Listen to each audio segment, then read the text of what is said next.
Don't you wanna feel right again? Don't you wanna feel whole? Don't you wanna feel? What's up, my Republic of Heroes? Heart Hero 456, Exor65 here, bringing you, yes, that's right, all of you, another podcast episode of the How I Would Make series. Now, I want to do something a little bit interesting today.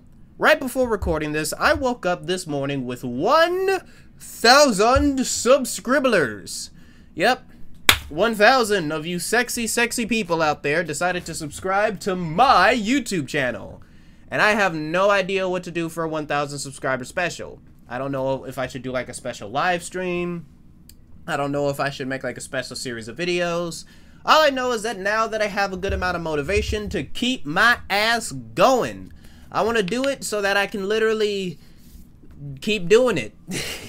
I don't really know what to really say here, except thank you all for 1,000 subscribers. I don't really know what kind of rewards I should give. I don't know what I should be doing, but I do want to make it clear that I do have a few other things and projects that are just as important as this.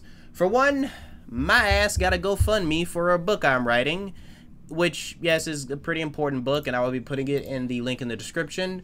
And of course, I've also got a few other things going on in my life as well. Not just the book that I'm writing, but also the fact that I'm finally going to be releasing my music. Yes, the music that I have been working on for the past 6 months is finally coming out.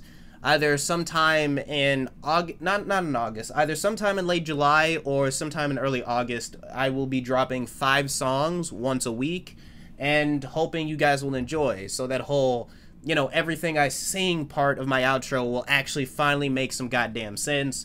Although technically I'm not singing, I'm more or less rapping. So yeah, just forget that part of my voice and all of that. But with all that being said, let's actually just go ahead and get into today's episode. See, I do plan on sort of pre-recording a good chunk of these podcast episodes and releasing them in a specific order, because I want to have some kind of schedule for the podcast and get them out in a consistent rate. I at least want to have one podcast episode out a week, and I have so many cool ideas and badass topics that I want to talk about. Now, I could choose to talk about something that's pretty broad. Like for my first episode, I talked about something, you know, that was relevant, that being the Five Nights at Freddy's movie, and going into heavy detail about how I would personally make my own Five Nights at Freddy's movie. But currently, for a personal episode and something that I personally do, you know, kind of planned, I want to make an episode on the How I Would Make series about how I would write, create, and make the story of a 5th Sly Cooper game. Yes, I said the story of a 5th Sly Cooper game, or at least the start of one. Now, for those of you who don't know, Sly Cooper is a series of 3D platformers that mix stealth elements into 3D platforming and creates its own special and fantastic creation that is just a perfect mix of, you know, stealth platforming and, honestly, you know how trying to describe God of War gameplay is literally just people calling it God of War gameplay? Well, Sly Cooper's gameplay is literally just calling it Sly Cooper gameplay, because when you see the gameplay at large, it is literally just stealth mechanics mixed with 3D platforming in a really fun and interesting way. The entire game, at least the second, third, and fourth game, have you actually doing tasks that require you to 3D platform around different areas in order to perform specific missions to set up for heist. Like, the entire game is about setting up and completing heist with 3D platforming, mini games, and combat. And the best parts of this series mixes all of these ideas together to basically perfect its own formula. I'm currently playing through Sly 2 live streaming wise, but as someone who's played both Sly 3 and Sly 4, I'm just gonna straight up tell you that this series is fucking fantastic. There is nothing, and I mean absolutely nothing negative. Okay, there's a lot negative I can say about the Sly Cooper series, but I'm not gonna say it here because goddammit, we need a Sly 5, motherfuckers. We need a 5th Sly Cooper game. Like, I would just really enjoy that. And story-wise, I think a 5th Sly Cooper game could actually fix some of the story issues that Sly 4 had. Because yeah, Sly 4 did have a lot of story issues and story problems that I personally would fix if I were able to make a 5th Sly Cooper game. Case in point being Penelope. Because, seriously, what they did with her character was fucking atrocious. Now, of course, everyone knows the reason why we haven't gotten a 5th Sly Cooper game yet. Sony has made it clear that they want more fans and want more people to make more noise about it. And no matter how much goddamn noise we make, Sony just does not give a shit. They could care less about Sly Cooper outside of the odd reference that other Sony properties would make to it. I mean, at least we're still getting Ratchet and Clank games, and unfortunately the Jak and Daxter series is, well, it's been buried for years. I mean, it is unfortunate, but like, seriously, like, why the fuck? How the hell did that series go downhill? I'm sure there's some YouTubers that have already gone into it. Square-Eyed Jack is a perfect example of, you know, someone who's gone through the entire Jak and Daxter series, and I'm sure if you watch his series of videos, he'll give you a thorough explanation as to why so much, and I mean so much, of that franchise just got, oh boy, worse. So yeah, let's actually get into this shit. So to give a quick recap of the events of Sly 1, 2, 3, and 4, or more or less just Sly 4, because I really don't need to recap every single Sly game. Honestly, you guys can just go play them, and if you want to catch up on the story, the least you could do is, well, you know, go watch the cutscenes for all the games. I mean, the cutscenes for all the games aren't really that long. Sly 4 is technically the only one that has, you know, like a long series of cutscenes in it. So you can pretty much knock out every single cutscene of the Sly Cooper games in about 3 to 4 hours. YouTube 3 to 4 hours, not real life 3 to 4 hours. So like 20 minutes. But with all that being said, I do suggest you go out and play the original Sly trilogy and of course play Sly Cooper 4. But I am basically going to give a gross oversimplification of the Sly Cooper story so we can just get into the main meat and taters of this podcast episode. So Sly Cooper tells the story of an anthropomorphic raccoon named Sly Cooper. Now, when he was a young child, he ended up basically, you know, coming from a long, long line of thieves, the Cooper clan. And his father, who I don't think we've ever gotten the name for, at least I can't remember it, unfortunately ended up getting killed by a rival gang of thieves called the Fiendish Five. What ended up happening is they ended up stealing a powerful book called the Thievius Raccoonus that had every single thieving technique and skill that the Cooper clan had, and unfortunately this meant that they, well, basically could become the best thieves in the world if they copied these techniques.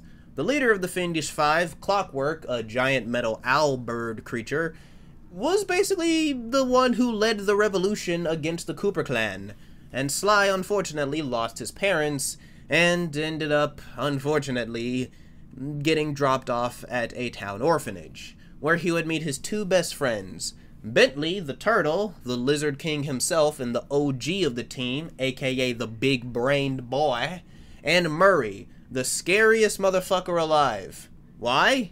Because he's a hippo. And hippos are terrifying as shit. They may look fat, but that is pure muscle. Okay? You know that phrase that most fat kids in elementary school who get made fun of say, "It's not fat, it's muscle." Well, hippos are the living embodiment of that phrase, and they are serious. Like, seriously, hippopotamuses are terrifying as shit. Ugh. Anyway, basically, the first Sly Cooper game has Sly and his gang going to collect the Thievius Raccoonus by going around and finding, you know, the Fiendish Five. The first game in the series is actually more of a traditional platformer than it is a stealth platformer. Now, it's really good because the actual platforming levels require you to use the skills and abilities that you've gained to sneak around these levels and platform, but they still keep many of the traditional 3D platforming ideas, like collecting a specific amount of items in order to continue to the next levels in the games. You know, with Super Mario Stars and Crash Bandicoot's crates. Here, you've well, now, in Crash Bandicoot's crystals, Sly, on the other hand, has these things called treasure keys, which you have to do in order to unlock certain places and get to certain specific areas, you know, in order to continue throughout the game. And honestly, while I don't hate the first Sly game, it is definitely the weakest of the original trilogy. Although that's not really saying much, because usually the weakest of any series is the first game of that series.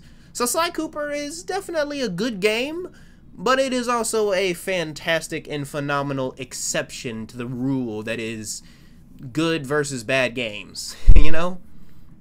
So with all that being said, really getting into this and, you know, hitting the gritty, Jesus Christ, what the hell am I trying to say?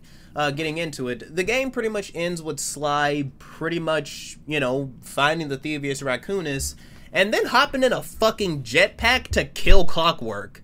Like, the first game pretty much ends with him destroying Clockwork and running from a police inspector named Inspector Fox, whose Doonies he has definitely beat down at least once, you know, before the events of this game, which explains why she is head over heels for him, and he's able to escape by simply giving her a big old-fashioned smooch on her foxy lips. Because Carmelita Fox is a fox, actually, if you didn't know that. A red fox, to be exact, even though she's fucking orange. Ugh, animal scientists and their shitty naming conventions. Sly 2 is basically Sly and, well, his friends Bentley and Murray going on a similar quest than what they did in the first game. However, instead of collecting the Thievius Raccoonus, because, you know, avoiding sequel trappings, they're instead pulling off heists to steal pieces of Clockwork's original body. See, Clockwork's body parts were actually somehow brought out of the volcano that Sly had beat the absolute shit, you know, out of him in. And surprise, surprise, well, shit actually kind of got better. Well, not necessarily better, but worse. Because when they drudged the Clockwork body parts up, his body was just put in a museum for some fucking reason. And unfortunately, well, if all of his body parts are in the same place or close together, they could potentially be put back together and Clockwork could eventually be brought back to life. Of course, Sly realizes that that's no good and decides to go after the Clockwork parts himself, hopefully eventually destroying them for good. Unfortunately, another gang of thieves called the Claw Gang have stolen the Clockwork body parts and are now using them for their own fiendish missions and their own destructive and honestly just ridiculous means. Like, they actually have this gang of thieves be pretty damn well put together, and I actually do really like the overall plan that comes together in the end. Sly 2 is definitely where the Sly Cooper series, you know, started coming into its own, as instead of it just being platforming levels, you've got these miniature open worlds. Well, they're miniature, you know, they're miniature by today's standards, but you got these open worlds that you can explore through and just, you know, traverse while avoiding guards, pickpocketing them to get cool loot to sell and get more moves, and just a bunch of other cool shit. Like, you pretty much have this entire open space to explore to complete missions and set up an actual fucking heist. And it all just flows together so well. And of course, by the end of the game, Sly and the gang don't actually manage to get the Clockwork parts. They beat the snot out of the main bad guy, but Clockwork does get put back together, and the surprise twist villain, a new character by the name of Neela, ends up becoming something called Clockla. And yeah, she's kind of disappointing as a villain, but the third game makes up for that. Seriously, the third game makes up for it in droves, as Sly ends up teaming up with bad guys from the past Sly Cooper game. You know, literally the first game of the entire series. Okay, he just teams up with the Panda King and Dimitri from Sly 2. And, of course, a few new characters get introduced as well, to become not just a band of thieves, but an honor among thieves. Okay, I'm trying to make the subtitles work, but, you know, it clearly comes together pretty well. Basically, the whole point is that Sly is now trying to find the hidden Cooper Vault, which another rival gang of thieves is also trying to get at. Now, I'm not going to go too much in depth with Sly 3 because I want to save some surprises for my live stream, but the main point is pretty straightforward and simple. Sly in this motherfucking game and the gameplay at all is just at the best. It is at its best during this game. Not only is the gameplay better in my opinion, but the finale and the villain is also fantastic. But all I'm really going to say about Sly 3 is that it ends with Sly faking like he has amnesia, him going away with Carmelita Fox, you know, just finally being able to beat her Doonies down on the daily, and of course, having a pretty straightforward and, you know, decent career in the future. Which leads us to the fourth Sly Cooper game, Sly Cooper Thieves in Time. Now, this game came out at the worst possible time because it came out when the PlayStation 3 was basically dying, and to say that the game wasn't the greatest is a bit of an understatement, because I generally do think that the game wasn't the greatest. Wait, sorry, I meant to say overstatement, not understatement. Look, the point is that the game isn't bad. It's not a bad game. It's just more of the same, really. It doesn't really mix up anything too much, and while I do love the idea of the time travel aspect being thrown in here, and Sly's costumes giving you different cool moves and abilities, the story is definitely the weakest. See, the main story is that, for some strange reason, the Thievius Raccoonus is, for some, like, again, just disappearing. And Bentley reaches out to Sly and Murray to explain what the hell is happening to it. And of course, he reveals that he's been working on a time machine. Yes, a time machine. And theorizes that someone is going back in time and hurting the Cooper clan. So, this of course ends up leading to Sly, Murray, and Bentley pulling off a small heist against a man named Le Paradox in an attempt to steal something so he can basically use the time machine in order to, you know, go back in time and save his family's history. But Carmelita, of course, comes across this whole time-traveling shenanigans, or at least sees Sly being a thief again, and is pissed off that she's been letting this so-called rat beat her Doonies down, even though he didn't change like he said he would. Alright? Anyway, I'm just gonna go ahead and say that this game does have a pretty weak story all around. Like, the first 2 worlds of this game are fucking fantastic in terms of story and development and shit, but the last 2 worlds and the ending is just boring, and the main villain, Le Paradox, sucks ass. For one, he foils his own fucking plan.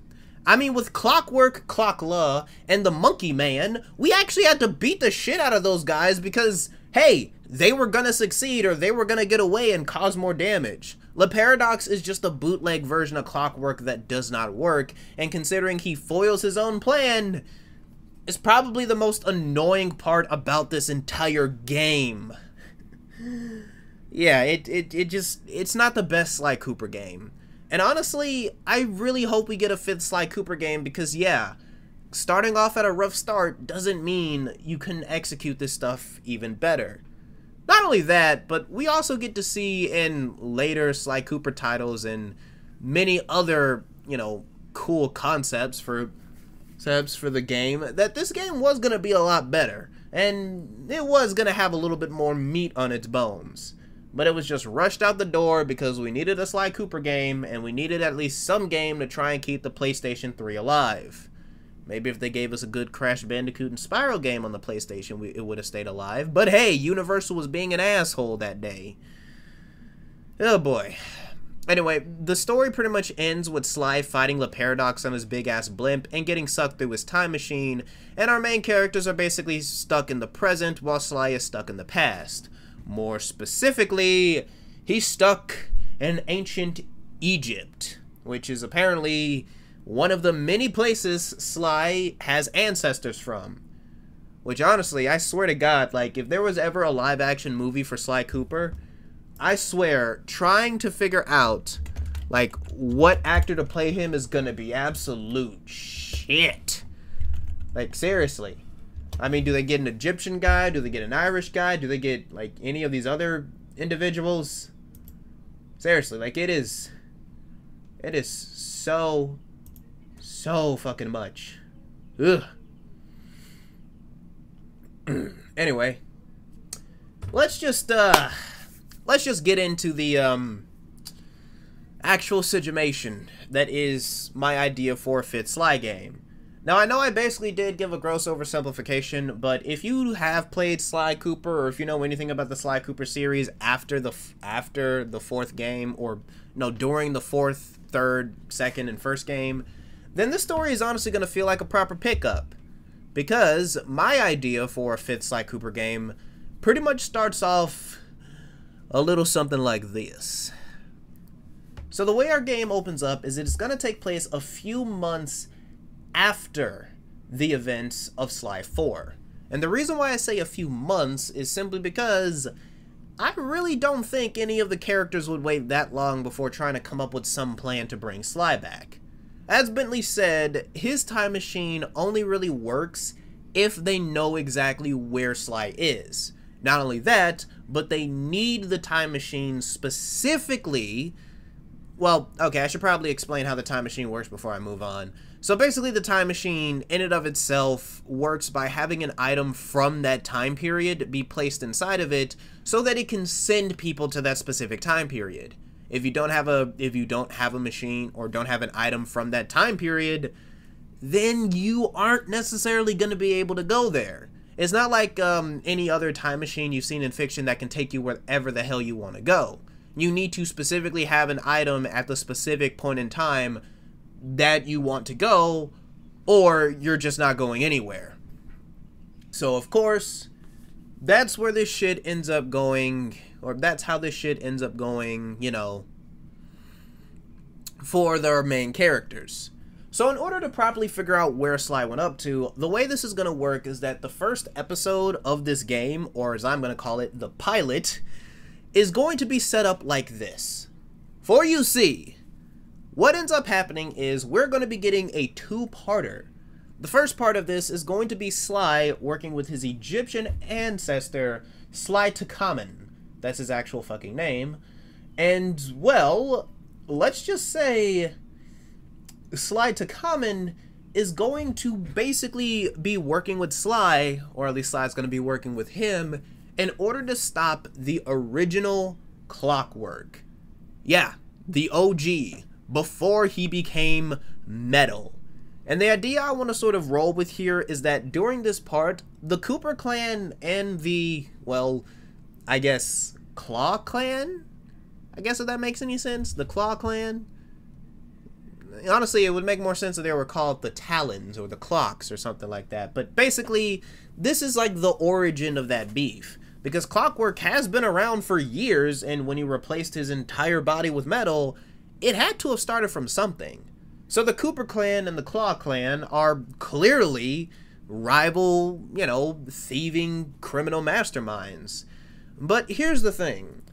Sly Cooper is basically the type of dude who wants to use his powers and abilities to, well, help the people of Egypt.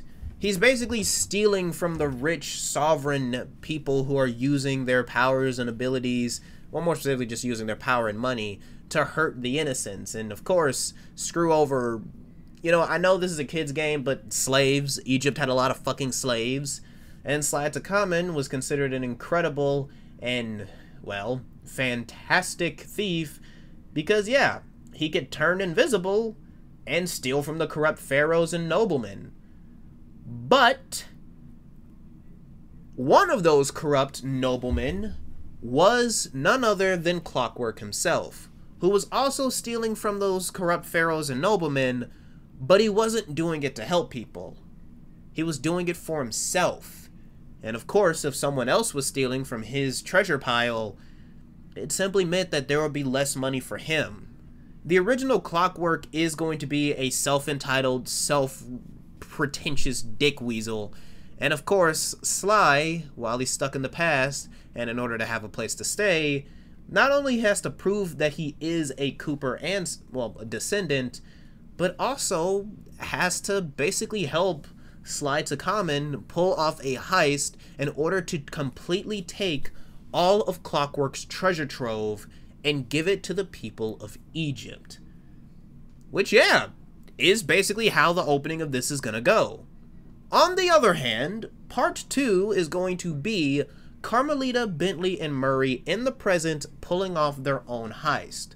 See, Carmelita might be a policewoman, but after spending time with Sly during the events of Sly 4, she fully understands why he does his thieving stuff.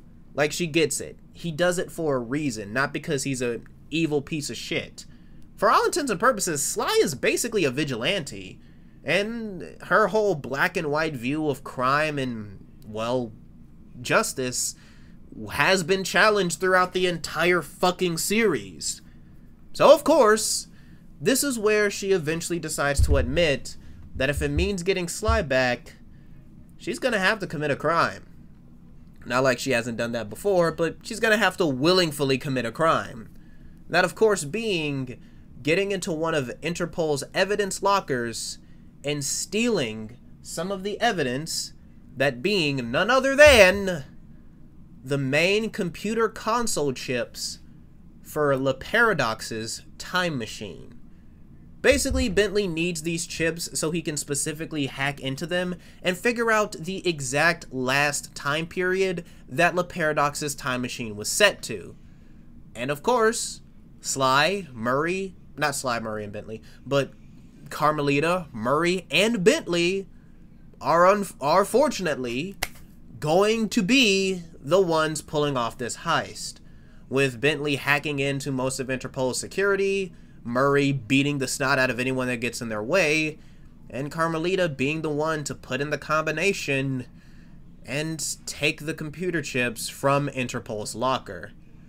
When Carmelita grabs the computer chips, she uses a specially made USB port that Bentley put on her binocucom so that she could download all the data from the computer chips onto the binocucom so Bentley could analyze it later.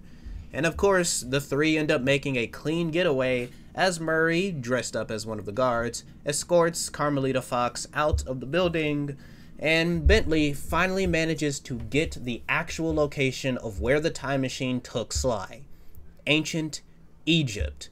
In doing so, Carmelita and everyone basically are worried shitless because Egypt is a very, very dangerous place, especially in ancient times.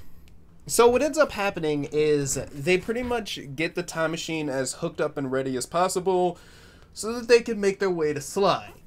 Of course, right after that is happening, Sly and, what is the guy name? Oh yeah, Sly Takamen end up finally managing to finish their big heist where they end up basically draining Clockwork's pockets.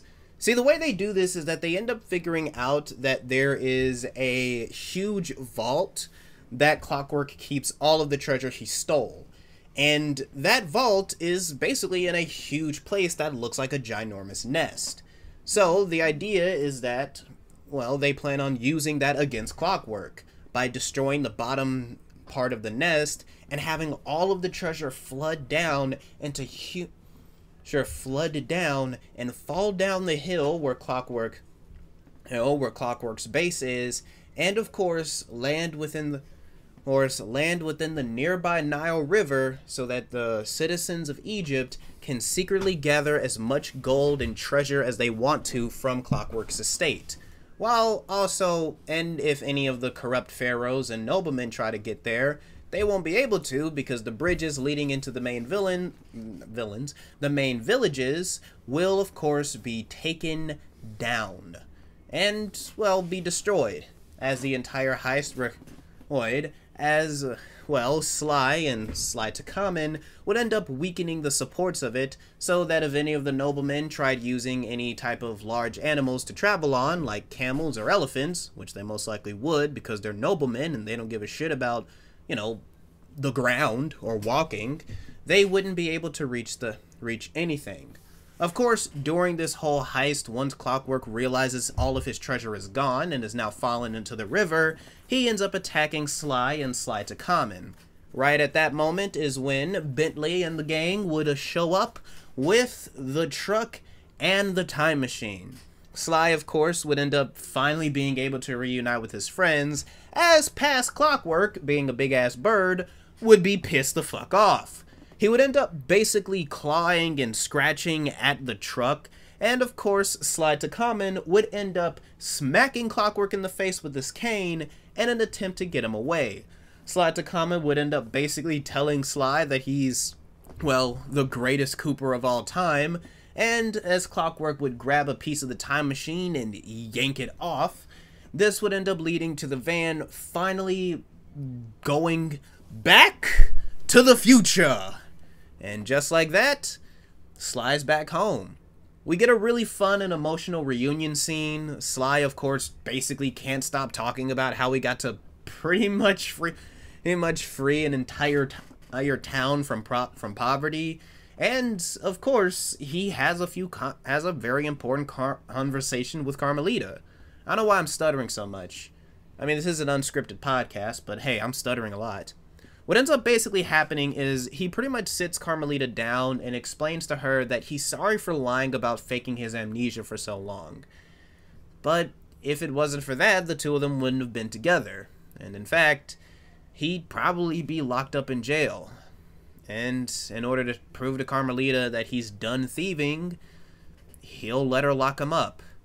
Carmelita rolls her eyes and makes it clear that she's not going to lock up Sly, but does make it clear that their relationship is a little rocky right now. As Sly makes it clear that the only reason he went back to thieving was because he had to. And with Carmelita explaining that she knows that, we pretty much get the two coming to a pretty simplistic situation. Or at least making a pretty big decision. The two of them are gonna stay together, obviously. But Sly will have to hang up his cane unless specifically given permission to go out and perform heist. Murray, of course, goes back to being a wrestler and derby driver, because why the hell wouldn't he? And Bentley goes back to working in his lab. Only for him to get a postcard from, well, someone he hasn't heard from a while. That being none other than his ex, Penelope.